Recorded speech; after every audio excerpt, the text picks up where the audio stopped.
आगामी चुनावी समर शुरू होने से पहले ही पार्टियों ने अपना कुनबा बढ़ाना शुरू कर दिया है।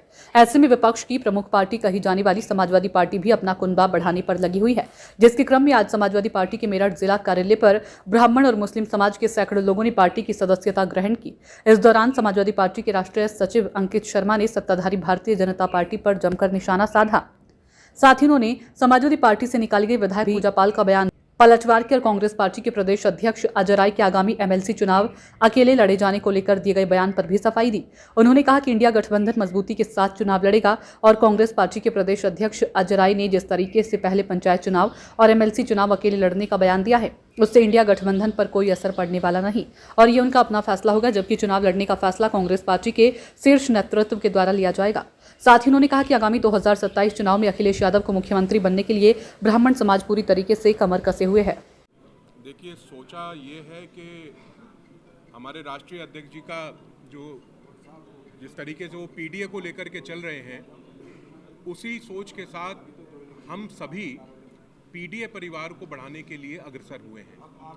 आज न केवल ब्राह्मण अपितु मुस्लिम समाज भी समाजवादी पार्टी को ज्वाइन करने का कार्य कर रहा है। ब्राह्मणों की जहाँ तक बात है तो आज 125 ब्राह्मण इस पार्टी कार्यालय जिला में बैठे हैं और उन सब ने ये शपथ ली है, क्योंकि जब भी कभी वो कांग्रेसी हुआ करते थे और अभी जब वो भाजपा ही हुआ करते थे और जिस तरीके का कार्यकाल हम लोगों ने भाजपा का देखा, जिस तरीके से हमने कांग्रेस को उखाड़ फेंकने का काम किया, उसी तरीके से अब ब्राह्मण ये समझ गया है कि आगामी समय में हमें अपनी एकजुटता दिखा करके और एक नवयुवक, एक शानदार प्रतिभा राष्ट्रीय अध्यक्ष श्री अखिलेश यादव जी के नेतृत्व में हम लोग सरकार बनाना चाहते हैं 2027 में।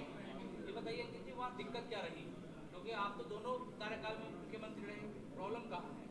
भाजपा में आप थे जी, दोनों कार्यकाल में आप मुख्यमंत्री रहे, आप दोनों कार्यकाल में मुख्यमंत्री, पीडीए में ब्राह्मण शामिल हो रहा है। पीडीए में ब्राह्मण शामिल हो चुका है और ये आपके सामने है। आज की बैठक में आप देख सकते हैं। जहाँ तक आपने कहा कि उप मुख्यमंत्री दिए, वो सिर्फ कठपुतलियां हैं। उनका कोई, उनके हाथ में सत्ता को लेके कोई ताकत नहीं है, उनके खुद के विभाग उनके हाथ में नहीं है। जो काम होता है वो सीएमओ से होता है। आप ब्रजेश पाठक जी की बात कर रहे हैं, ब्रजेश पाठक जी बिल्कुल कठपुतली बने हुए हैं और क्योंकि मैं उस पार्टी में रहा हूं, मैं ब्रजेश पाठक जी को नज़दीके से देखा है, मेरा उनका परिचय रहा है, तो मैं उनके दुख और पीड़ा भी जानता हूँ। और मैंने उनको ये कह करके मैंने पार्टी छोड़ी थी कि ब्राह्मण सबसे पहले अपने स्वाभिमान का भूखा होता है। अच्छा, कांग्रेस से गठबंधन है आपका और राहुल गांधी यात्रा निकाल रहे हैं, क्या लगता है वोट चोरी की जो यात्रा है ये सही है या सही? देखिए, इसको मैं आपको बता देता हूं कि सन 2022 में समाजवादी पार्टी की सरकार उत्तर प्रदेश में बनने जा रही थी। ये वोट चोरी का सिलसिला शुरू हुआ था और पार्लियामेंट में जिस तरीके से हमारे राष्ट्रीय अध्यक्ष माननीय अखिलेश यादव जी और कांग्रेस के श्री राहुल गांधी जी जिस तरीके से पार्लियामेंट में उन्होंने सबूतों के साथ ये पेश किया कि किस तरीके से वोट चोरी धांधली चल रही है, उन्होंने महाराष्ट्र को बताया, दिखाया कि महाराष्ट्र में वोट चोरी हुआ है। इसी प्रकार से अगर ये वोट चोरी ना हुआ होता तो 55 सांसद कम से कम समाजवादी पार्टी के आज उत्तर प्रदेश में होते। लेकिन देर आए दुरुस्त आए। अब दोनों ही नेता नवयुवक हैं, दोनों ही इस बात को समझ चुके हैं कि भीड़ तो हमारे साथ होती है, वोट हमारा नहीं पड़ता।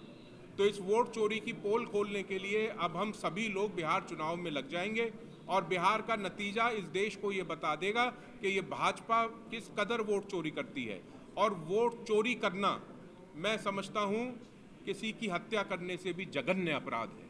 अगर आपको सवाल ये किया जाए कि राष्ट्रीय सचिव जैसे अहम पद पर आप हैं और समाजवादी पार्टी की विधायक रही है पूजा पाल, जिन्हें पार्टी से निकाल दिया गया, हालिया बयान उन्होंने दिया है कि अगर उनकी हत्या की जाती है तो उसको जिम्मेदार अखिलेश यादव है, क्या कहेंगे उस पर? बिल्कुल स्पष्ट सी बात कहूँगा, अगर मैं आपके साथ कार्यरत हूँ और मैं आपको धोखा दे जाऊँ और उसके बाद आप मुझे मेरी नौकरी से निकाल दें, तो मैं तो सारे आरोप आप ही के सर पे मढ़ूंगा ना कि भाई आदिल जी ने मुझे जान से मरवा देंगे, भाई आदिल जी मेरी संपत्ति जब्त कर लेंगे। तो ये तो सब बेकार के सवाल हैं। इनमें सवाल है कि कांग्रेस और समाजवादी पार्टी दोनों बखूबी से आ रहे हैं, लेकिन कांग्रेस पार्टी के प्रदेश अध्यक्ष अजय राय बयान दे रहे हैं कि पहले पंचायत चुनाव को अकेले लड़ेंगे और अब एमएलसी चुनाव को लेकर क्या है कि अकेले लड़ेंगे। कहीं ना कहीं कुनबा बिखरता हुआ सा नजर आ रहा है। नहीं, ऐसा बिल्कुल भी नहीं है। हालांकि अजय राय जी ने जो कहा है मैं उससे सहमत नहीं हूं, क्योंकि ये डिसीजन ये प्रदेश अध्यक्ष का डिसीजन नहीं है। ये राष्ट्रीय अध्यक्ष जी और कांग्रेस के राष्ट्रीय अध्यक्ष जी तय करेंगे कि आगामी चुनाव में किस तरीके से हमें आगे बढ़ना है। लेकिन ये तय है, ये बिल्कुल तय है, निश्चित है कि हमारा इंडिया गठबंधन अब कोई सवाल ही नहीं पैदा होता कि उस पर कोई आँच लाए। आप हरियाणा की दिल्ली की बात करते हैं, महाराष्ट्र की बात अलग रहे, फिर यूपी में क्या है, यूपी में क्यों इकट्ठा रहेंगे, क्या वजह मान? देखिए, यूपी दिल्ली का रास्ता खोलती है, उत्तर प्रदेश एकमात्र ऐसा प्रदेश है जो हम जानते हैं कि दिल्ली के द्वार खोलता है।